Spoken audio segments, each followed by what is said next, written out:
Yo guys, welcome back to another video. UFC Fight Night, Muhammad vs Bonfim just wrapped up on Saturday, and I'm going to give my entire recap and thoughts on the card. Bonfim wins the fight by unanimous decision, 50-45 on all scorecards. Really good win, dominant win. Listen, I said before that I thought Gabriel Bonfim would win in decision. I uploaded my prediction video really late, so I didn't expect anyone to watch it, but if you go back and look at it, I was saying that I thought Gabriel Bonfim would win the decision and be on his jab and use his low kick. In those moments when Belal would pressure him, he would circle, avoid the shot, and go back to the center, or he would just get taken down and get up quickly, or he would just defend the takedown. I'm not gonna lie, I expected this fight to go to the ground a lot more and there to be a lot more grappling exchanges between the two of them, and for them to be on each other's back in moments and stuff like that, but it just didn't go that way. I did say another thing I said was that I think whenever I kept thinking about this fight, I kept thinking about the Vicente Luque fight, the second fight with Belal Muhammad, and I expected the fight to be like very similar to that, because I guess the closest thing to Gabriel Bonfim's style of anyone that Belal Muhammad has fought is probably Vicente Luque, is probably like somewhat the closest, I guess. And obviously Luque put him on the back foot a lot in that fight, making Belal switch stances and be moving around all the time, and again, if you look at that fight, it was very similar to this one. I would just say Gabriel Bonfim was a lot more effective with his shots and not allowing Belal to land on him or take him down, because Luque did get taken down in that fight. But yeah, how the fight actually played out, Bonfim put Belal on his back foot, making him circle around the cage. Belal would switch stances in certain moments, and Bonfim got his long jab going. It was money the entire fight, and would fire the right hand behind it. I remember in round 3, he landed like 3 really good right hands, knocked Belal's mouthpiece out of his mouth. He started smiling at him, taunting him. He tried countering with that left hook off of Belal's right hands and his 1-2s, and they landed good. Obviously knew that was one of Bonfim's like best weapons, and it's just something that he goes to. I said that in the video. He counters with that all the time, whether he's on the back foot or on the front foot, and he went to those low kicks that I knew he would go to and have success with. Didn't even try to engage in the grappling with Belal. It was a bit surprising a little bit, but I said it too, that a lot of the times when he doesn't end up on the ground, it's because he's jumping that guillotine, and I said it that him doing that could be risky in this fight and like cost him a round, and I think he knew that, and that's why he did not do that. And obviously he didn't even really have that many opportunities to do it anyway, But yeah, Bonfim defended both takedowns of Belal. I believe he had 2 attempts, kept his pace, cardio was fine as I expected. I was like, it's a bit bold to predict Gabriel Bonfim in a way, because like his 5-round experience, to predict a Gabriel Bonfim decision, because it's so bold, and like we no one really knows what his 5-round cardio is gonna look like. But people were basing it off of like the Angelosa fight and the Wonder Boy fights, and dude, you could see in those fights that like Wonder Boy, yeah, I'll give you, not only he should have lost, but also he was a big gas towards the end of that fight. But the Angelosa one, I said it in my video too, I don't agree. Like, he didn't look like he was tired at all, That was his first fight after the Dalby fight, and you could tell after the Dalby fight, he took a more patient and calculated approach in his striking. And ever since that loss, he's been doing that, And I feel like that's what people didn't really get right, was they see all those fights in the beginning, he's a fast starter and he comes up with his combinations, but his most recent fights haven't been that way. It's been more like, 1 or 2 punches at a time, and just being more effective, not wasting his energy in his gas tank, And I feel like that's one thing people don't understand a lot of the time, is that these guys learn from their losses, and it's good for and it had to happen for Bonfim, In that W fight, I think it was just a stupid game plan, and he didn't fight. He was fighting Dalby's fight, He was fighting at a pace that he couldn't keep, and it's better for him to have it before these kind of fights, to learn from it. But Bonfim gets it done. I said I said Bonfim would win a decision,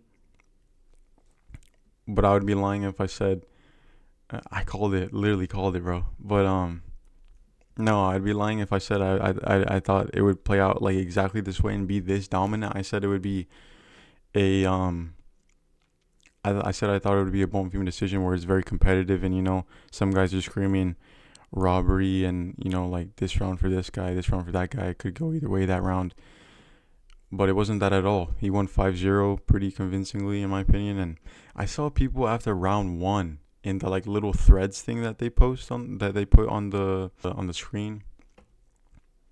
Some guys were saying that Belal won the round and that he was fighting good on the back foot in round one. I was like, what the fuck are you guys watching? Like, there's so many of those when they put up the threads thing that they're just so wrong all the time.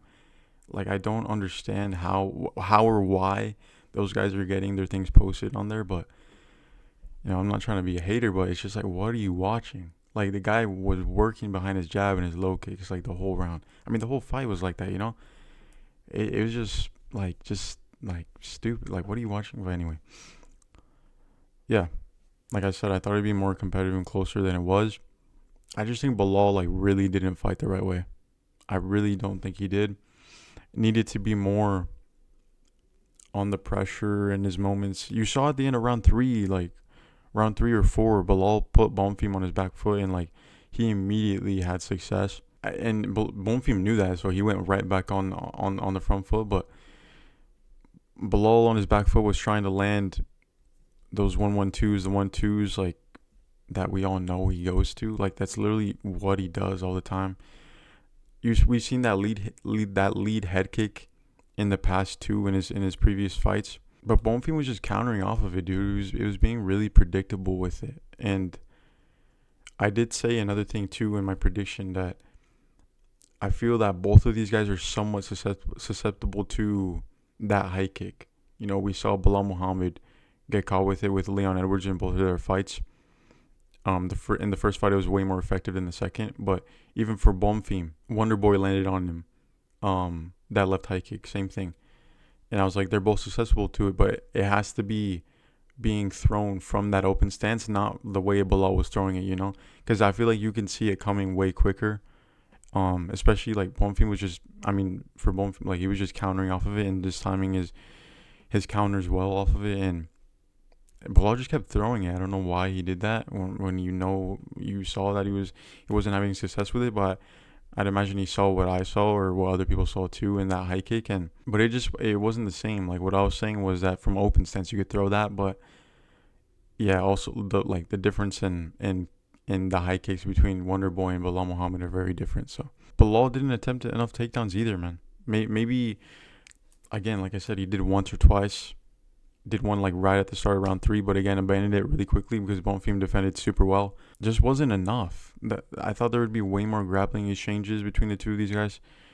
He let Bonfim get way out and ahead of him early on. I thought he would pressure Bonfim a lot more and put Bonfim on his back foot. That was a big surprise to me. I don't know why. He could have attempted so many more takedowns, just like put them out there, even if, like, try to get a takedown in open space. You don't have to get one against the fence like he always likes to, especially if things aren't going your way. It was very weird, very surprising, to be honest. It just didn't happen. It wasn't and you could tell, like, after round 3, round 4, even going into round 5, like, his coach was like, "Belal, you need to finish. Like, what are you doing? You need to finish." It ain't gonna happen, bro. Like, it's not gonna happen. Belal isn't even a guy that's known for his power like that, and known for having the Canelo hands and all this and that. But dude, I really think Belal's boxing as a whole is just very, I don't know how many people actually rate his boxing, but like, I don't rate it at all, to be honest. Like I said, like, but what Belal does is uses his boxing and his striking to get his opponents back to the cage and then feint and be unpredictable with his takedowns, and then get in deep on a shot and then take you down and whatever. Like, whether it's like getting that double leg with that grip, like, under the butt, or going from a body lock and switching to like a high crotch and dumping his opponents down like he did with Leon Edwards. Like, That's just like what he does. But he didn't do it in this fight. It's just very weird. Another thing too, I hear Belal say all the time, "I'm not a one skill fighter." If you're the best boxer, I want to box with you. I feel like I've seen him say that like multiple times. And I think he genuinely believes that, because like why stay on the feet with JDM and Bonfim when the fight is clearly not going your way? I believe the JDM fight on the scorecard was actually closer than what I'm thinking right now, but anyway, I mean, to me it wasn't. Like, JDM won pretty clearly, but anyway, I mean it more like, I think he genuinely believes that he can box with the best boxer and outstrike these guys, but he's not that, man. He's really not. And I also don't want to hear any of this like Belal is not in his prime anymore. Like, he was a champion like what, 2 years ago maybe. Like, guys don't go from their prime to being washed and being called to be retired in the span of 2 years. Not only he's lost to some of the best guys in the world, but I also said that Bonfim to me is like at the right place, right time, right place to get Belal and in the right matchup, because I do think that there are other opponents that Bonfim could face in the future and be in problems with because of the things that he has on the feet, because some of the flaws that he has on the feet. But he's also very well rounded. But we'll talk about Bonfim in a second. But yeah, for Belal, he's now on a 3-fight losing streak. 37 years old. I don't know what's next, man. I don't know. There's some people calling for retirement. I personally don't really agree with that. I don't think Belal is gonna retire either. I mean, I think it's clear to see that the UFC don't really like Belal like that, if we're just being honest. So like, you never know. But I don't know what's next. I was thinking maybe maybe they see it as like a stepping stone for Mike Malott or something, another pretty big welterweight. Bonfim, a big welterweight himself too. I could be like completely wrong on this, but it was a thought I had. Like, it's becoming more and more like evident to me. If you're not like an Islam Makhachev, I mean, he's one of the best. He's arguably the best in the world, but like, guys like JDM, Belal, like recently being shorter welterweights. They were both champions, so don't get me wrong, but it's becoming more and more obvious to me that these welterweights are just getting bigger, and look at the Michael Moraleses and the Carlos Prates and even the Mike Malotts, Gabriel Bonfims. Like I said, like, these guys are huge welterweights, bro, and Belal and JDM are not that big like that, So I don't know. That was just a thought I had. Like, it's a very big advantage if you're a welterweight and you're obviously bigger. But JDM and Belal, I mean also like with their height and stuff, like they're a lot smaller than these guys, and I feel like it's just becoming a really, really big issue in welterweight with them. But that was just a thought I had. But yeah, it was a massive win for Gabriel Bonfim. Put himself into the mix at the top of the welterweight division, in a very stacked welterweight division. Calls out Jack Della Maddalena. I think it's a perfect fight to make. I think they should make it next, and I think it's actually a very, very, very intriguing matchup. I would love to see it. I obviously love JDM, and I'm still not over that loss and the prediction I gave. Yeah, I literally think about the prediction like at least once a week. Like, it still haunts me. But anyway, I think it's a great matchup. I think they should make that next. It makes sense for the both of them. JDM now on a two-fight losing streak to the best guys in the world. Bonfim got the biggest win of his career. I think it's a great matchup. I think they should make it next, and I think Jack could actually get the win there. But yeah, I like Gabriel Bonfim too. I think he's very technically pretty good on the feet. I like his jab. I really love his jab. And we got to remember, like, this guy is better on the ground, more dangerous on the ground than he is on the feet, and he's just very well rounded. So that in itself is going to give a lot of guys problems in the welterweight division. So yeah, really good win for Gabriel Bonfim. Don't know where Belal goes next, but I wish him nothing but the best. I don't hate Belal, but yeah, man, really, really good dominant performance from Gabriel Bonfim, like I had predicted, kind of. But I went Gabriel Bonfim decision and I got it right. So yeah, Brendan Allen versus Edmund Shahbazyan. Yeah, man, I thought this was a pretty clear win for Brendan Allen. I thought the decision was fair in my opinion. Don't know why Shahbazyan was kind of like going like what like after this when the decision was made, he did not win that fight. I thought he could have won every round, to be honest. Like maybe you give Edmund round one, but and I think in the moment I was like, yeah, I would give Edmund round one, but I don't know, I was being kind of biased, but because I predicted him to win, and not only I predicted him to win, but I wanted to see him win, but just wasn't his day, man. It just didn't. I just feel he started way too slow.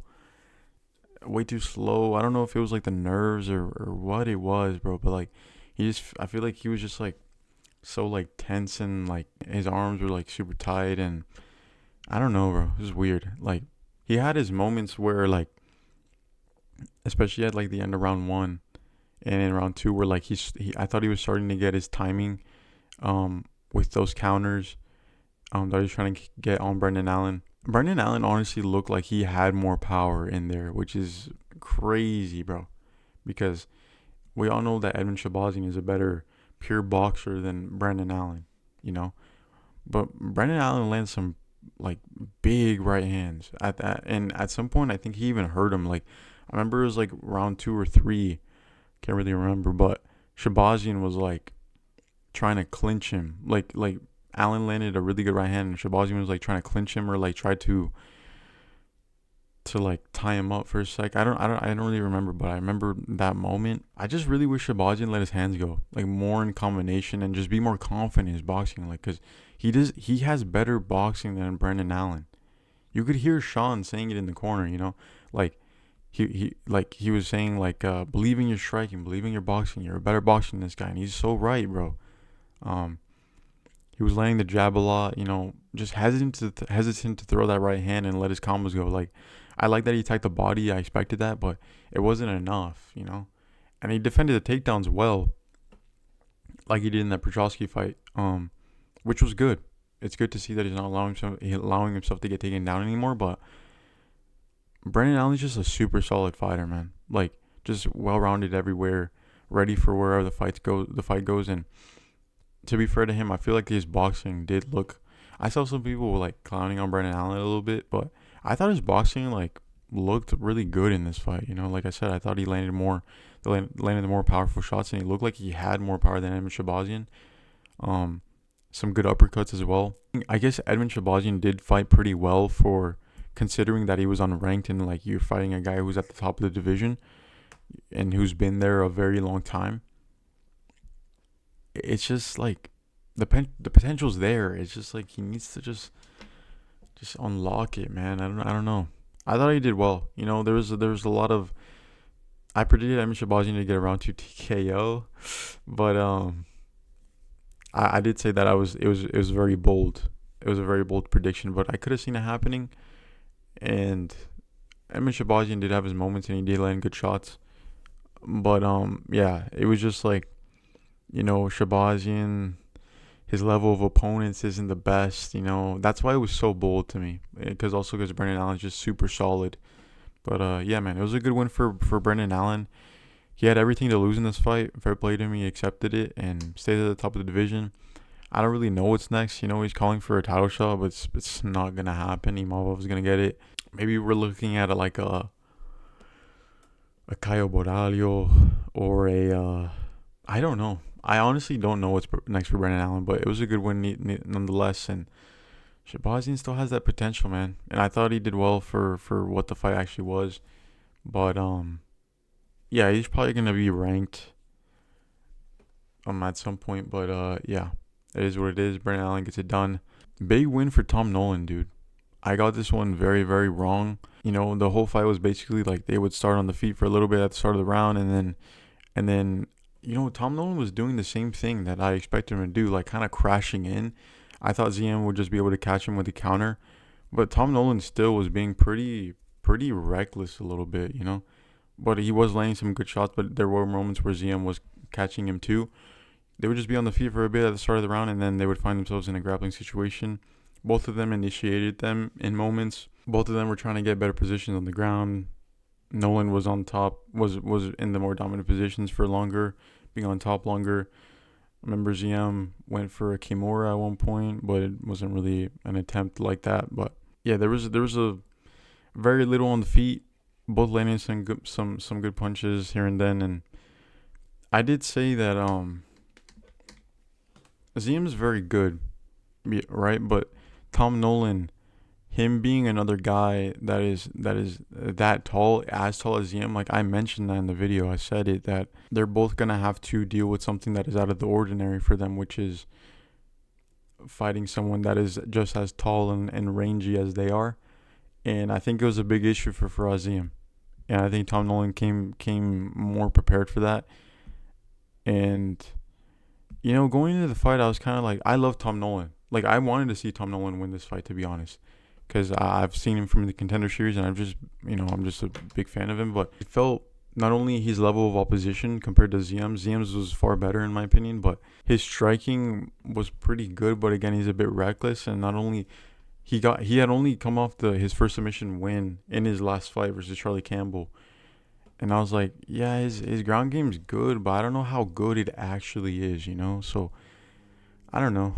This was a surprise though. I thought Ziam was gonna go in there and definitely get this one done.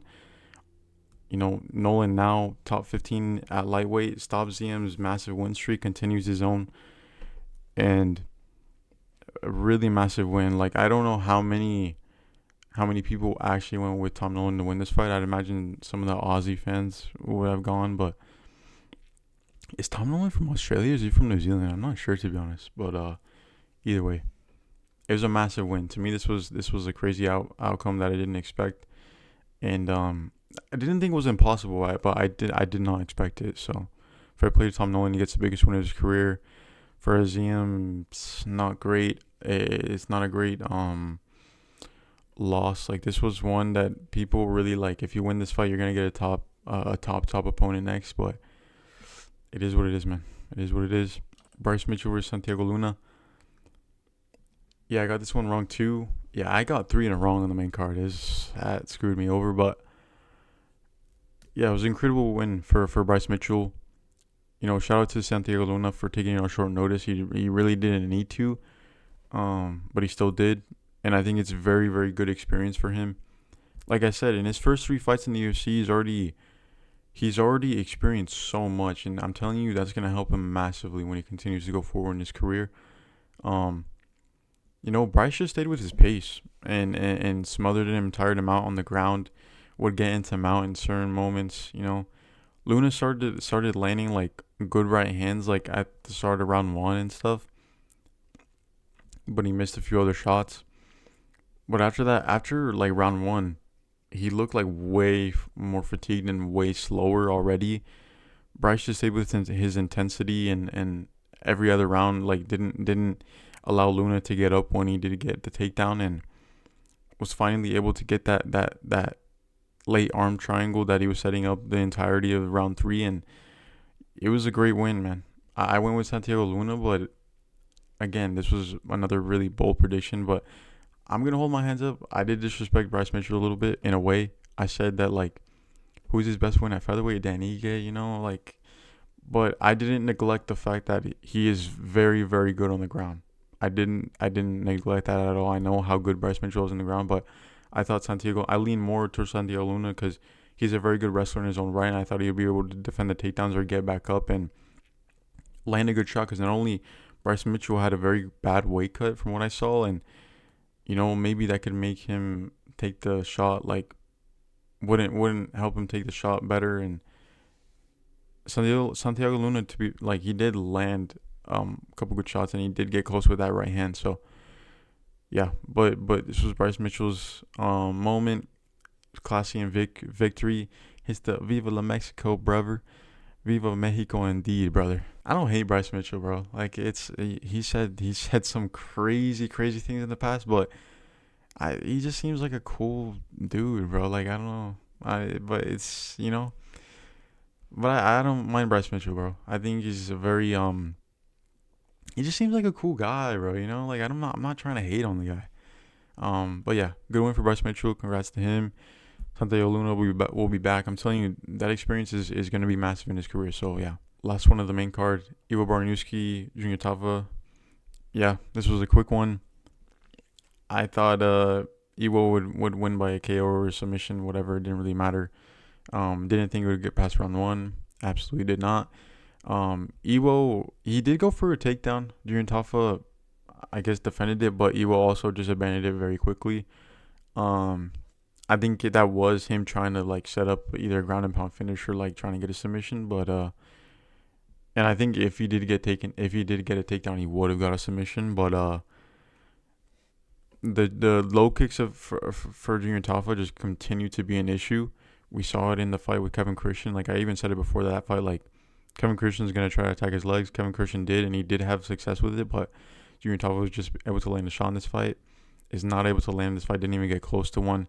The low kicks are just still a massive issue, and they just continue to be that. Iwo went to that because he knew that, and yeah, pretty simple win. He needs to step up in competition now. I want to see, like I'm high on Iwo, but I don't know how high I am because of the level of opponents. Like we don't really know like what his potential actually is.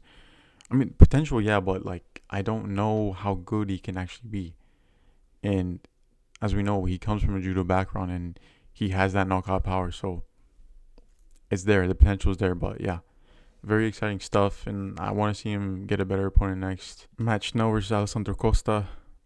Yeah, Costa lands a big right hand, wobbles Schnell very badly. Schnell falls to the ground face first. Costa jumps in, trying to get a finish. Landed like 20 unanswered ground and pound shots from north-south, like back position or whatever you want to call that, and yeah, ref calls the fight. As soon as he does that, Schnell tries to like reverse Costa and like take him down. I don't mind the stoppage, bro. You can't receive freaking 20 unanswered shots and then as soon as the ref starts the fight, you want to reverse it. You know, like it's just not. I don't mind the stoppage. It was a good one for Costa. I predicted a round 2 TKO. Because I thought the first round would be like a feeler round, but I was wrong. You know, he just lands the shot. Marcus Mcghee versus Yannis. Mcghee fought a very good fight. Stayed doing what he always does. Came out orthodox, but switched back southpaw throughout. Fought a really smart fight. Thought he could have implemented his grappling a bit more. Like he said that in the post-fight interview too. But he just felt comfortable on the feet. And yeah, it was just like a very Marcus Mcghee performance, just being awkward in his movements and being unpredictable and off tempo striking. And to be fair to Yannis, he did better than I thought, and he's actually better than I thought he was, you know, because again, this was a very big step up in competition. And he didn't get finished or anything like I thought he would, and yeah, he's a very good boxer, but there's still a lot of unanswered questions. Marcus Mcghee is still a very good bantamweight dude, like still very very good. I don't even know why he fell out of the rankings in the first place, like. He lost to Piotr Jan and then he was out of the rankings. I don't know if that was like because of some sort of inactivity, but it wasn't even that long. So I don't really know why, to be honest. But he should be ranked 100%. He's still very, very solid, bro. Like he's a very good bantamweight. So yeah, very good win for Marcus Mcghee. But he should get a better opponent next time. Edgar Chairez, my boy, gets the biggest win of his career. Let's fucking go, bro. Vamos. My boy, Edgar Chairez, you know, comes out behind the jab, staying long, shooting that right hand off of it at all times. At times. Silva was looking to counter the jab with that right hand over the top. Like, very, very similar. Like, I actually don't know if I mentioned it in my video, but I had it in my notes. I must have just forgot to say it. Chairez, being the taller and longer guy, should be working by his jab and keeping him at range, like he was doing in that Joshua Van fight. And bro, this was honestly super similar to that fight in a way. Like Chairez just trying to stay long behind his jab, and Bruno Silva trying to counter with that right hand over the top. Like very similar things to what were happening in that fight. And you know, Chairez finally was able to find a home for a clean right hand that dropped Bruno Silva. Tries to get the sub the first time, couldn't get it. They go back to the feet. Chairez stays patient, back to what he was doing before behind the jab. Finds a big uppercut as Silva ducks his head down to avoid a jab, I believe. Was looking for it early in the round as well, that uppercut, and it landed clean on Silva. It dropped him again. Chairez tries to go for a sub once more. He was able to get to the back. As soon as he got to the back, I was like, this is wraps, because he has a very good rear naked choke. Got it in. Silva taps. What a performance, brother. I predicted Chairez to win this fight, but I thought it'd be way more competitive and go to decision. Bro, I said it too, bro. This man 100% should get a bonus. Like, there's no question about it. If they try to rob this guy of a bonus, I'm going to be pissed, because this is a massive win. Nobody has been able to do this to Bruno Silva, bro. Like, this, make it look that easy? Hell no. And there's been some good fighters that have fought Bruno Silva and haven't been able to do that. So, that to me is like a statement win, bro. And people underestimate Chairez because, like, I mean, I don't really know why they underestimate him. Like, he's super well-rounded. Really good boxing on the feet, like I said. And he has a variety. He's such a good ground game. He's a variety of different submissions he's gone over the span of his career. Obviously, when he gets to the back, he's super good at getting that rear naked choke. And he's giving the Tatsuro Taira and Joshua Van hard fights. Like, they weren't easy fights for them. And, yeah, man, what a performance. Top 15. He's for real. Don't doubt my guy. Yeah, massive, massive win. Vamos, way. Su tiempo. I'm so happy for him. Either jump on the hype train now or don't jump on it at all. But yeah, man, I'm excited to see what's next for him. The UFC have another excuse to go back to Mexico, whether they want to do a main event or have Brandon as a main event, him as a co-main.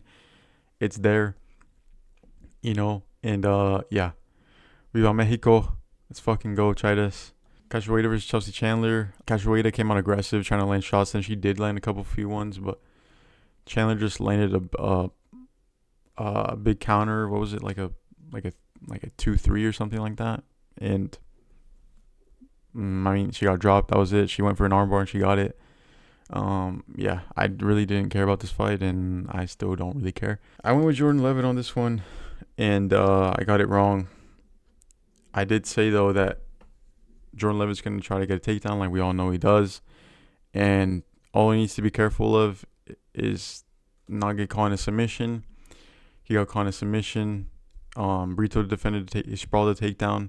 Leavitt still kind of reaching out for that double leg. And Brito just hinks up that ninja choke.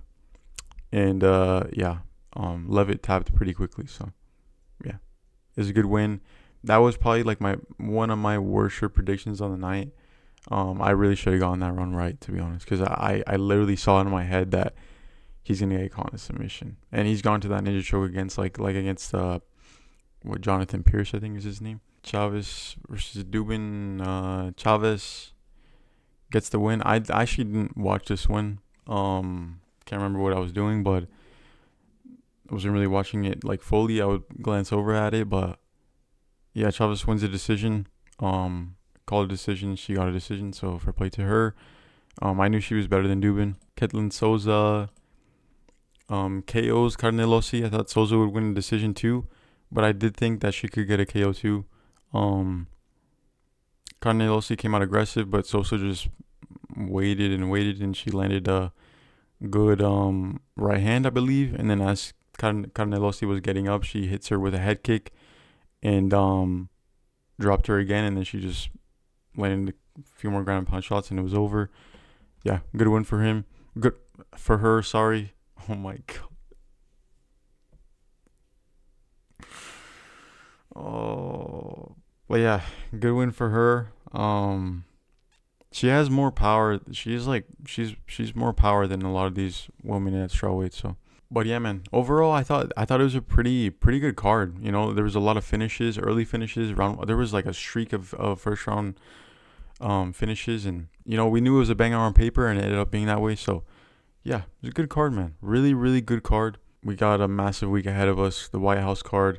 I'm super excited, dude. Like, I think the card is not only it's a once in a lifetime thing. It's gonna look like something out of a video game, but also it's just also like that. Like, what? Like, they're fighting at the White House. Like, what? Like, what the fuck are we even? What kind of time are we even living in? But it's crazy, man. I'm here for it. Yeah, I'm super excited. The card is stacked. I cannot wait to break all these fights down.